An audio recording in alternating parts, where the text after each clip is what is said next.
Nous allons désormais passer à l'analyse du paragraphe 8 du texte Qu'est-ce que les Lumières d'Emmanuel Kant. Alors, je vous rappelle que dans les trois paragraphes qui ont précédé, il s'agissait pour l'auteur d'examiner la manière dont la liberté devait être accordée aux individus au sein des sociétés, mais vous vous en souvenez avec une nuance importante, pour Kant, cette liberté doit être totale uniquement dans la sphère de ce que Kant appelle l'usage public de la raison, tandis que dans l'usage privé de la raison, c'est-à-dire le moment où l'individu accomplit une charge de citoyen, une charge au service de l'État, une charge au service de l'Église, alors dans ce moment-là, l'individu ne possède plus cette liberté totale, mais inversement, il doit au contraire se soumettre à l'institution à laquelle il est rattaché pour le bien justement de cette institution. Donc, Kant avait longuement analysé plusieurs exemples, et puis vous vous en souvenez, parmi ces exemples, une des questions les plus essentielles, c'est la question de la religion, puisque nous sommes dans une époque où la religion fait partie des institutions les plus officielles, elle pèse très lourdement sur la société, et donc Kant prend beaucoup de temps, vous l'avez remarqué, 2 paragraphes et demi quasiment, à réfléchir sur le statut de la religion, et justement pour réaffirmer le même principe, c'est-à-dire que au sein d'une église, les membres ont, en tant que personnes s'exprimant dans le débat public, une liberté totale, donc Kant est évidemment opposé à toute forme de censure de la part de l'Église, mais quand il s'agit d'agir pour le compte de cette institution, c'est-à-dire par exemple quand un prêtre doit par exemple exercer sa fonction à la messe ou lors d'une communion, lors d'un acte en tout cas de l'institution religieuse elle-même, et bien dans ces moments-là, la personne doit évidemment se contenter d'accomplir l'action sans la critiquer.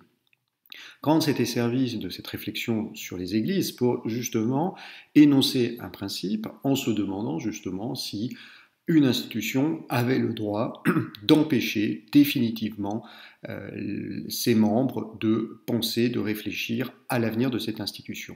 Et au paragraphe 7, Kant avait énoncé un principe qui lui avait servi, il le disait lui-même, de pierre de touche de sa réflexion, c'est-à-dire de moment important, on va dire de point d'articulation de sa réflexion. Kant avait dit que le principe, c'était est-ce qu'une loi qui serait aujourd'hui votée, le principe, c'est est-ce que cette loi serait votée également par des individus qui viendraient plus tard, des descendants de ces individus, la postérité en quelque sorte. C'est-à-dire que le principe qu'avait fixé Kant, c'était si on s'autorise à interdire à un moment donné la pensée, est-ce qu'on est sûr que finalement cette interdiction serait maintenue par les successeurs, par les générations venues plus tard? Or, vous vous en souvenez que l'idée de Kant était de dire que bien évidemment cela ne tiendrait pas, puisque une société est en constante évolution, les individus sont confrontés à sans cesse de nouveaux problèmes, qu'ils souhaitent par conséquent sans cesse s'interroger précisément, et du coup, nous dit Kant, on voit mal comment une société pourrait interdire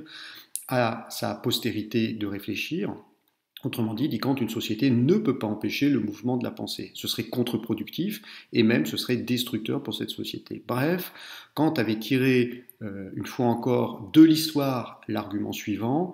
Une loi n'a de sens que si elle peut être perpétuée dans le temps, c'est-à-dire si elle peut être universelle, c'est-à-dire si elle peut servir aussi bien aujourd'hui que demain. Une loi qui interdirait la capacité de réflexion, qui empêcherait les individus de réfléchir, serait une loi, dit Kant, qui n'aurait aucun sens, puisqu'elle empêcherait la société, finalement, de rebondir, de réagir face à des nouvelles difficultés ou face à de nouvelles idées qui se présenteraient à elle. Autrement dit, une telle loi ne peut pas, finalement, pour Kant, être une loi valable. Donc, Kant tire argument, vous le voyez, de la durée historique pour montrer que des lois qui empêcheraient la réflexion, qui interdiraient aux individus finalement de participer au débat public, qui interdiraient aux individus de réfléchir sur leur propre institution, seraient une loi stupide qui finalement nuirait à la société et même plus largement à l'humanité tout entière, puisque je vous le rappelle que Kant nous dit c'est uniquement si on autorise les individus à réfléchir que progressivement les lumières s'installeront. Eh bien, on va le voir, Kant, dans ce paragraphe 8, va élargir son point de vue. Donc, après avoir critiqué un certain nombre d'institutions et avoir critiqué l'institution religieuse, Kant va s'attaquer à l'institution suprême, c'est-à-dire la gouvernance de l'État. Kant va enfin parler désormais de politique et il va s'adresser directement à l'empereur. Et vous allez voir qu'il va utiliser le même argument que celui qui avait été utilisé précédemment, c'est-à-dire peut-on empêcher un peuple de réfléchir à un moment donné sans nuire finalement à ce peuple au fil de l'histoire. Comme à chaque fois, nous allons d'abord lire ce paragraphe avant de l'expliquer. Paragraphe 8. Un homme peut bien, en ce qui le concerne, ajourner l'acquisition d'un savoir qu'il devrait posséder. Mais y renoncer, que ce soit pour sa propre personne, et bien plus encore pour la postérité, cela s'appelle voiler les droits sacrés de l'humanité et les fouler aux pieds. Or, ce qu'un peuple lui-même n'a pas le droit de décider quant à son sort, un monarque a encore bien moins le droit de le faire pour le peuple, car son autorité législative procède justement de ce fait qu'il rassemble la volonté générale du peuple dans la sienne propre. Pourvu seulement qu'il veille à ce que toute amélioration réelle ou supposée se concilie avec l'ordre civil, il peut pour le reste laisser ses sujets faire de leur propre chef ce qu'ils trouvent nécessaire d'accomplir pour le salut de leur âme. Ce n'est pas son affaire, mais il a celle de bien veiller à ce que certains n'empêchent point par la force les autres de travailler à réaliser et à hâter ce salut de toute leur force en leur pouvoir. Il porte même préjudice à sa majesté, même s'il s'immisce en cette affaire en donnant une consécration officielle aux écrits dans lesquels ses sujets s'efforcent de tirer leur vue au clair, soit qu'il le fasse sous sa propre et très haute autorité, ce en quoi il s'expose au grief « César n'est pas au-dessus des grammairiens », soit, et encore plus, s'il abaisse sa suprême puissance assez bas pour protéger dans son état le despotisme clérical et quelques tyrans contre le reste de ses sujets. Alors le lien avec le paragraphe précédent, je vous l'ai dit, va s'introduire sur cette question de peut-on effectivement interdire à qui que ce soit justement de penser, peut-on imposer une censure à un individu au nom d'une institution, au nom d'une raison supérieure, etc. Et donc on va le voir, je vous l'ai dit, ce paragraphe va nous faire entrer pleinement dans la chose politique et dans la gestion de l'État, puisque la question qui va se poser justement désormais, c'est celle de la censure par l'État. Et Kant va dans ce paragraphe se poser la question, un empereur, un gouvernant, un souverain, un État peut-il empêcher les individus justement d'exprimer leur libre pensée? Alors, Kant va commencer son paragraphe, alors avant d'aborder justement le cas de l'État, de la société, du gouvernement, pour faire contraste, il va commencer par son contraire, c'est-à-dire un individu seul, un homme. Le texte commence par un homme, donc un individu, à supposer effectivement qu'on le soustrait à l'ensemble de la société, qu'on réfléchisse à la condition d'un homme qui ne se trouverait pas, pour le coup, pensé par rapport à la société, eh bien un homme tout seul, nous dit Kant, peut bien, en ce qui le concerne, ajourner l'acquisition d'un savoir qu'il devrait posséder. Autrement dit, nous dit Kant, évidemment, si c'est ma volonté, je peux bien me rendre imbécile si je le souhaite. C'est-à-dire, même si je sais qu'il y a un certain nombre de connaissances que je ne possède pas, je peux bien évidemment, pour ma part, prendre la décision de retarder l'acquisition de ce savoir. Je peux dire, bah écoutez, je m'y mettrai l'année prochaine, je ferai ces études en temps voulu, c'est pas pour cette année, etc., etc. Donc, à titre privé et parce que cela relève de ma volonté, je peux évidemment prendre ce type de décision, même si évidemment, quand en tant que pédagogue pense qu'un homme doit évidemment toujours faire effort pour réfléchir mieux, si c'est sa liberté, si c'est sa volonté, après tout, dit Kant, pourquoi pas? Mais y renoncer, que ce soit pour sa propre personne ou bien encore, et bien plus encore pour la postérité, cela s'appelle voiler les droits sacrés de l'humanité et les fouler aux pieds. Donc que je décide de refouler, nous dit Kant, un savoir une fois, ou pour un temps, pourquoi pas, dit Kant, si c'est un caprice de ma part ou une action de ma volonté, pourquoi pas.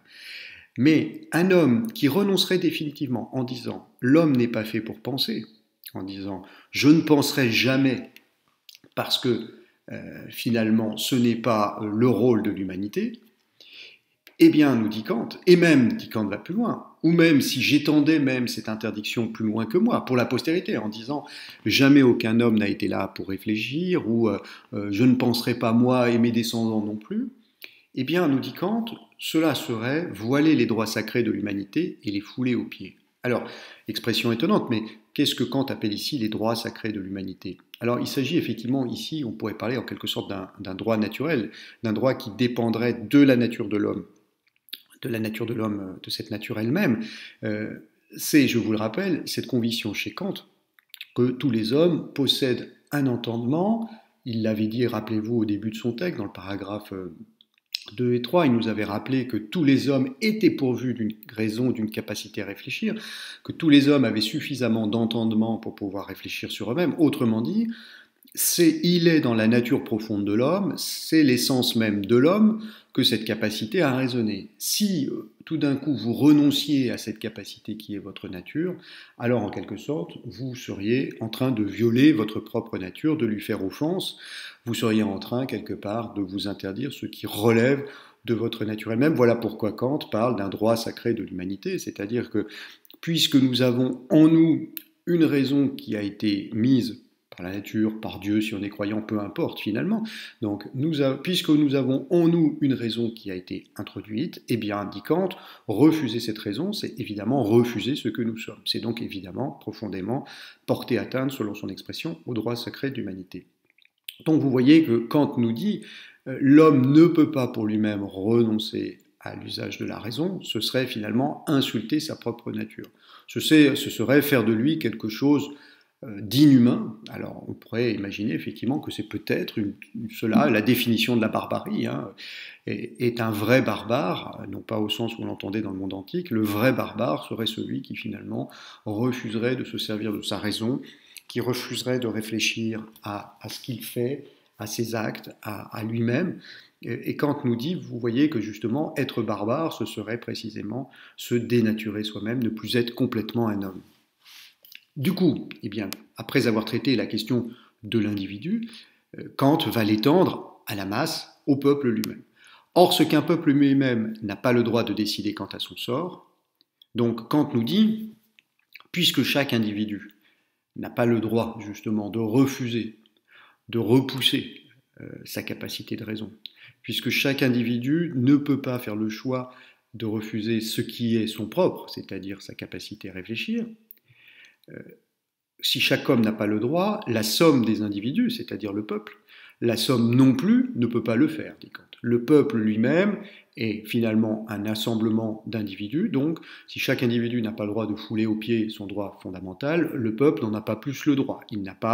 Le peuple n'a pas la capacité à dire « je ne veux pas penser » et notre postérité, notre descendance n'aura pas non plus à penser.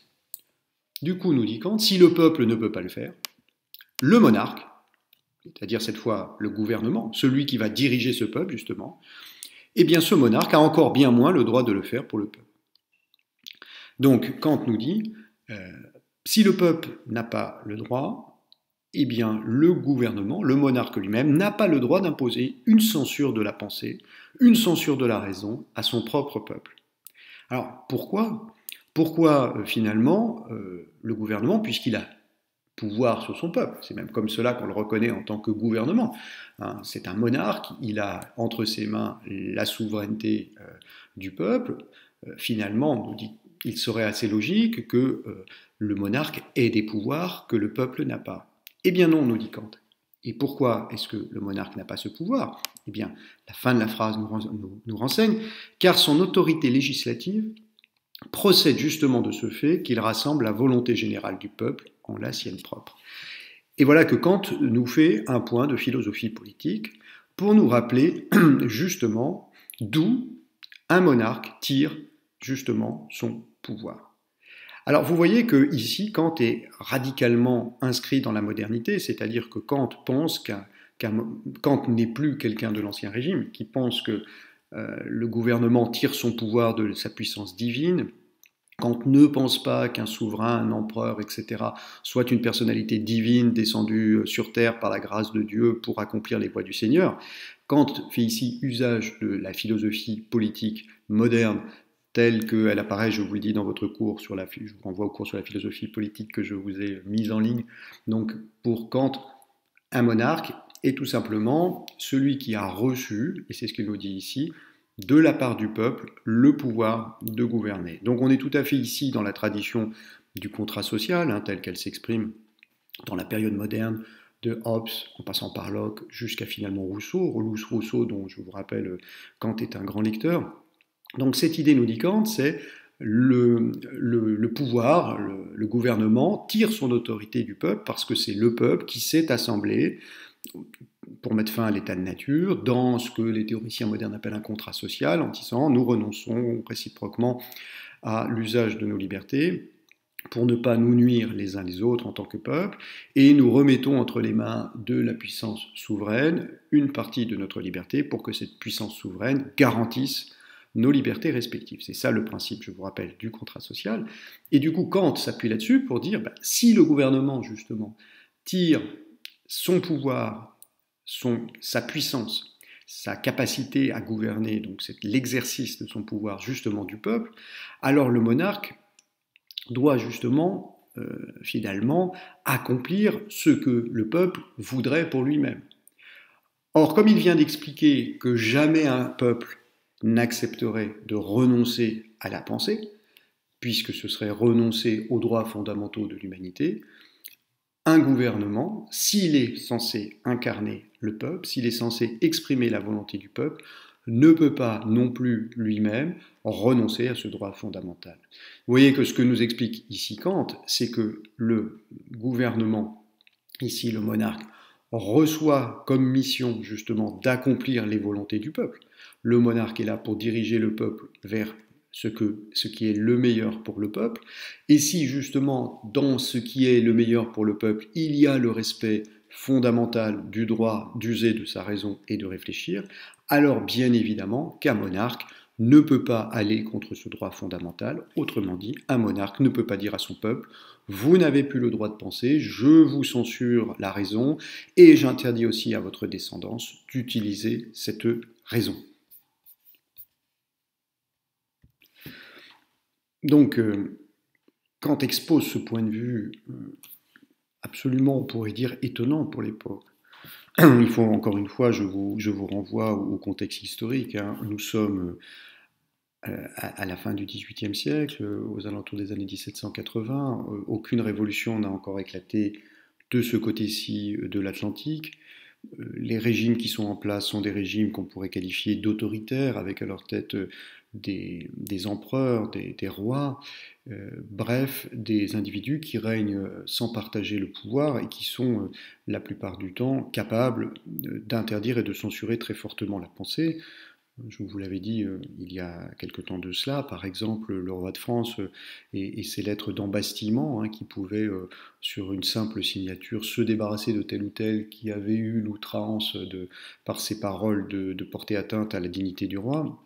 Nous sommes dans des régimes extrêmement autoritaires et vous voyez qu'une fois encore, eh bien, Kant fait preuve d'un esprit extrêmement libre pour son époque en affirmant que le rôle d'un roi ne peut pas être, ou d'un empereur, d'un gouvernement en général.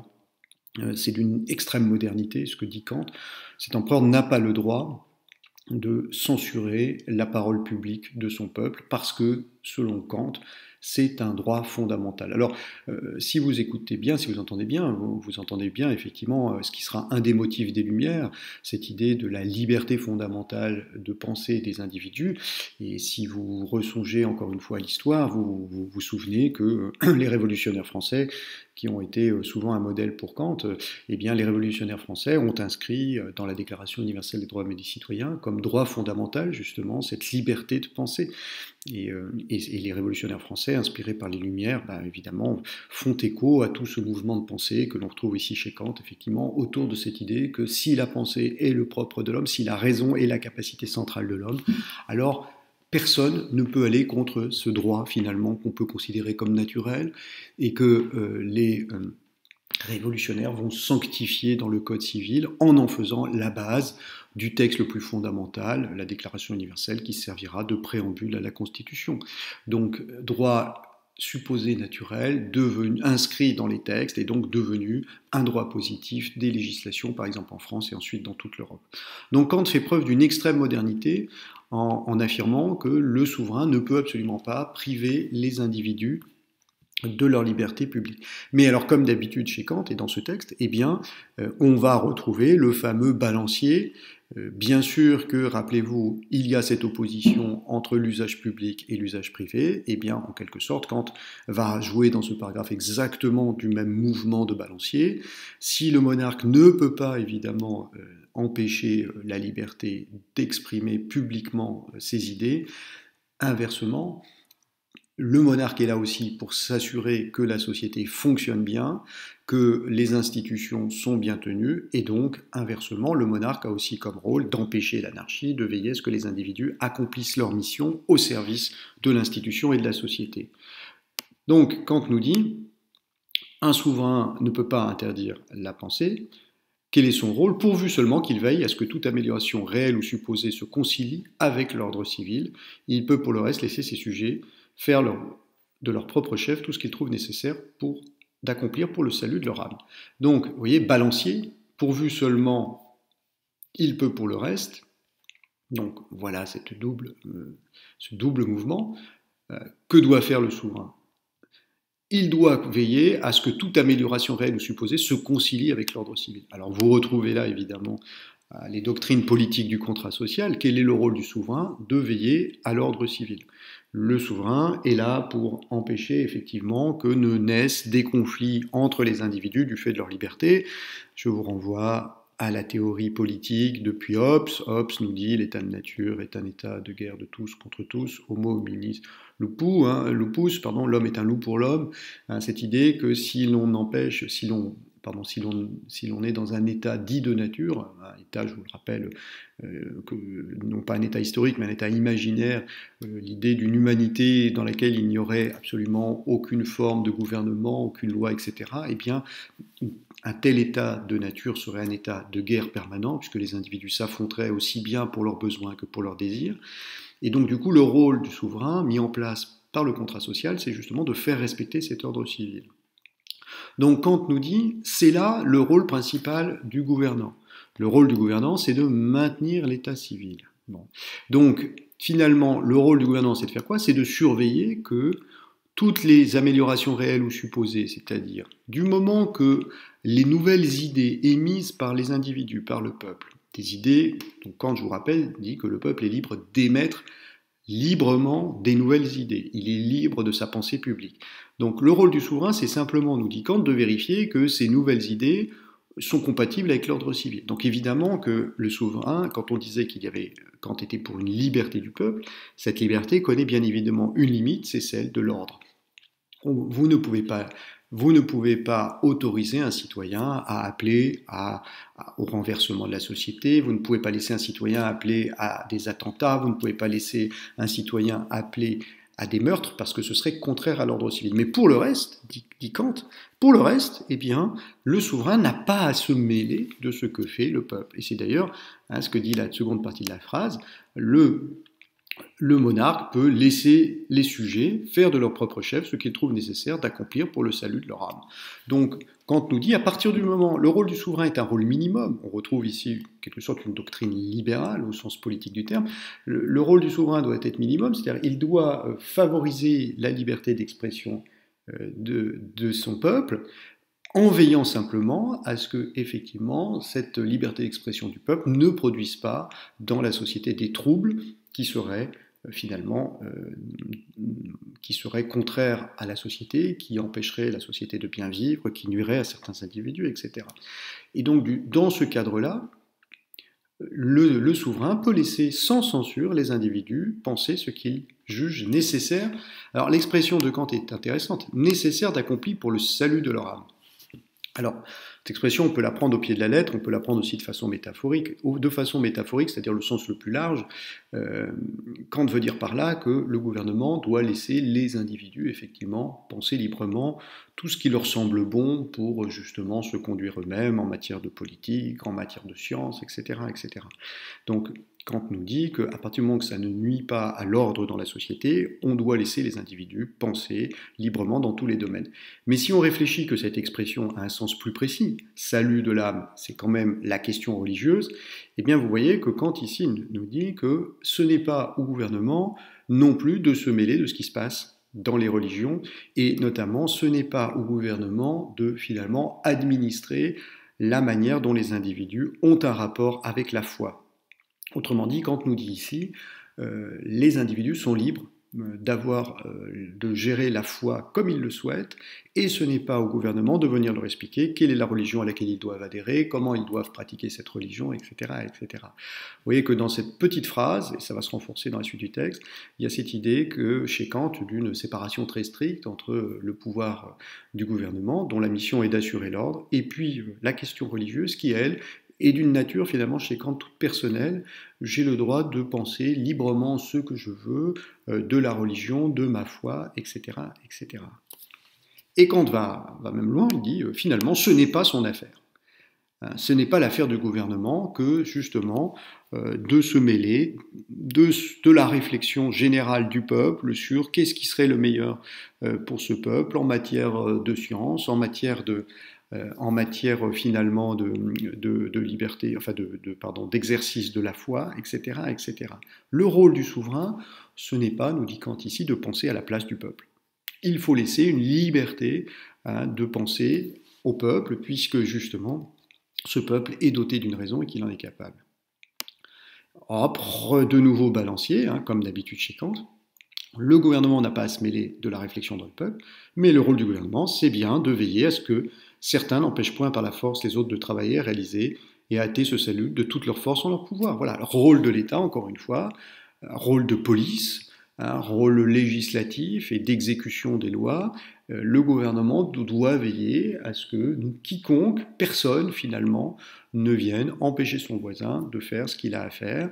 Le rôle du gouvernement, c'est d'encadrer simplement la société dans son exercice, c'est-à-dire de faire la police pour que personne ne vole l'autre, que personne ne prenne le bien, que personne ne vienne empêcher la libre industrie, etc. C'est le rôle de l'État, mais le rôle de l'État n'est pas de dicter la pensée aux individus et de dire au peuple ce qu'il a à penser. Là, il doit laisser une pensée totalement libre pour le peuple. Et alors, dernière partie du texte, Kant va aller même beaucoup plus loin. Kant va, j'ai envie de dire en quelque sorte, faire la leçon au gouvernement de son époque, en disant, justement, si vous ne le faites pas, vous êtes de très mauvais rois. Et il y a une audace incroyable de la part de Kant, que de donner des leçons au prince.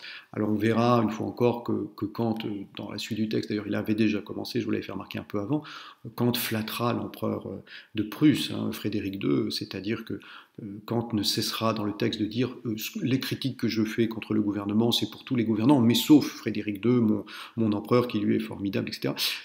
Quand je dis flatterie, je l'ai déjà dit également, ce ne sont pas que des flatteries. Kant est vraiment convaincu qu'il a la chance de vivre dans un État où il y a une certaine forme de liberté d'expression.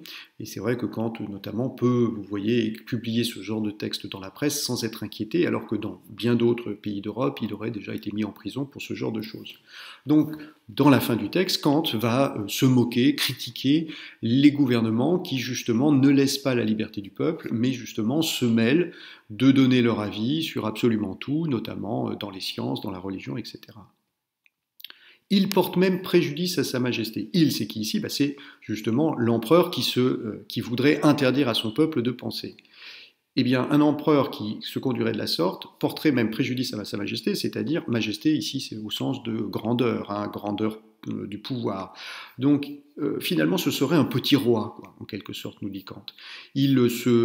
Finalement il apparaîtrait aux yeux de tout le monde comme quelqu'un incapable de correspondre à son titre. Il ne serait pas ni un empereur ni un roi, il serait simplement un despote, on va le voir par la suite. Donc finalement l'empereur qui censure son peuple, qui lui interdit de penser, selon Kant, ne fait pas là du tout démonstration de sa grandeur, tout au contraire, il fait démonstration de sa bassesse. Même s'il s'immisce dans cette affaire en donnant une consécration officielle aux écrits dans lesquels ces sujets s'efforcent de tirer leur vue au clair. C'est-à-dire que Kant nous dit, ce n'est pas simplement, l'empereur n'a pas simplement à interdire la pensée, mais même, il n'a même pas, en quelque sorte, à autoriser la pensée. Vous voyez, il n'a pas, le texte dit, donner une consécration officielle aux écrits, etc., etc. C'est-à-dire que Kant nous dit, le rôle du roi, c'est même pas de donner ce qu'à l'époque on appelait l'imprimatur. Alors l'imprimatur, c'est un mot latin qui veut dire il est autorisé d'imprimer, c'est-à-dire que quand il y avait dans l'Ancien Régime encore ce qu'on appelait la censure, tout texte qui allait être publié par un éditeur devait être soumis à une commission qui donnait justement cette fameuse imprimatur, c'est-à-dire on vérifiait que le texte n'était pas contraire aux bonnes mœurs, qu'il n'était pas contraire à la politique, qu'il n'était pas contraire à la religion, et si on estimait que ce texte était contraire à tous ces principes, eh bien, on n'accordait pas l'imprimatur, c'est-à-dire on interdisait l'impression, il fallait corriger le texte, il fallait, comme on disait, le caviarder, c'est-à-dire il fallait enlever les expressions les plus gênantes, les plus blessantes, etc. Et Kant est y compris et contre ce principe, c'est-à-dire il dit le rôle du roi, c'est pas d'interdire de penser, mais c'est même pas d'autoriser à penser, c'est-à-dire le roi n'est pas là pour dire au peuple ceci tu peux le dire, ceci tu peux pas le dire, etc. Il doit se tenir à l'écart de toute forme de jugement sur la pensée du peuple. Donc il n'a même pas à autoriser quoi que ce soit. Ce n'est pas son problème. Voilà. Et donc Kant nous dit soit qu'il le fasse sous sa propre et très haute autorité, ce à quoi il s'expose au grief, César n'est pas au-dessus des grammairiens. Alors, pourquoi est-ce que ce serait ridicule qu'un empereur, finalement, se mêle de la pensée, même en donnant son autorisation d'écriture? Kant dit que ce serait ridicule, c'est-à-dire la fameuse expression « César n'est pas au-dessus des grammairiens », c'est une expression classique que vous ne connaissez probablement pas, c'est un proverbe, ça veut dire quoi? Ça veut dire que les lois de la grammaire sont les lois de la grammaire, et c'est pas parce qu'on est roi qu'on va pouvoir décider tout d'un coup qu'un pluriel ne prendrait pas d'es. C'est pas parce qu'on est roi de France qu'on va dire finalement les hommes à manger. Voilà. Non, vous devez faire l'accord parce que la grammaire c'est la grammaire et César, le roi, n'est pas au-dessus des grammairiens. Kant se sert de cette expression pour dire il est ridicule qu'un empereur, par exemple, se mêle de science ou de religion. Qu'est-ce qu'il y connaît? Il n'est pas au-dessus ni des scientifiques, ni des religieux. De quel droit va-t-il donner une autorisation d'impression pour tel ou tel texte de chimie, de physique, d'astronomie ou même de religion, alors que ce n'est pas son métier? S'il s'amusait à faire ça, il se couvrirait de ridicule, nous dit Kant.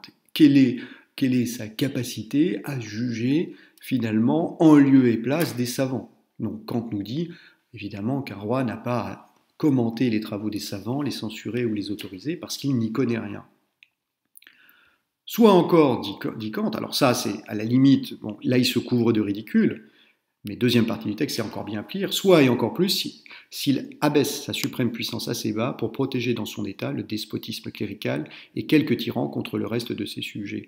Donc Kant nous dit, si un empereur s'amuse à censurer ou à autoriser, il se rend ridicule, parce qu'il fait comme s'il était capable de juger des travaux qui le dépassent complètement, et deux, il tombe encore plus bas que tout. Pourquoi, nous dit Kant? Parce que dans ce cas-là, s'il s'amuse à jouer avec la censure, ça veut dire qu'il protège, au sein même de l'État dans lequel il est censé garantir le droit naturel des individus à la pensée, il s'abaisse à donner raison à des petits despotes cléricaux ou autres tyrans, c'est-à-dire Kant ici dit c'est terrible ces rois qui finalement sont au service de petits tyrans locaux, notamment des petits tyrans cléricaux, c'est-à-dire, vous voyez, justement, des religieux qui réclameraient l'interdiction de tel ou tel texte, l'interdiction de tel autre.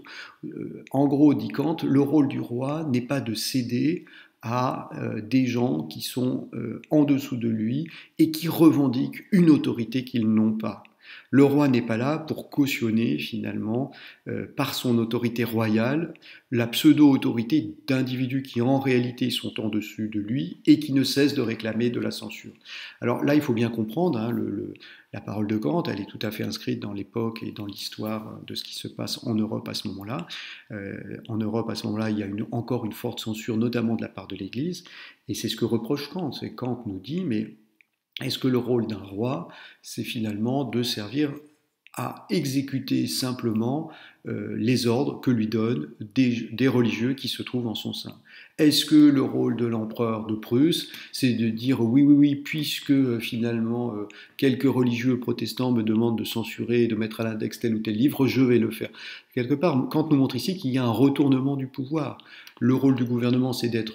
Rappelez-vous le contrat social, rappelez-vous notamment, rappelez-vous plutôt Hobbes, cette idée que justement le souverain doit être au-dessus de toutes les autres formes de pouvoir pour justement régir la société et empêcher les conflits. Si tout d'un coup le gouvernement dit oui je suis au-dessus de tout le monde sauf que je vais suivre à chaque fois ce que me dit tel ou tel petit groupe parce que ce sont des religieux ou parce que ce sont, je ne sais pas quoi, des tyrans.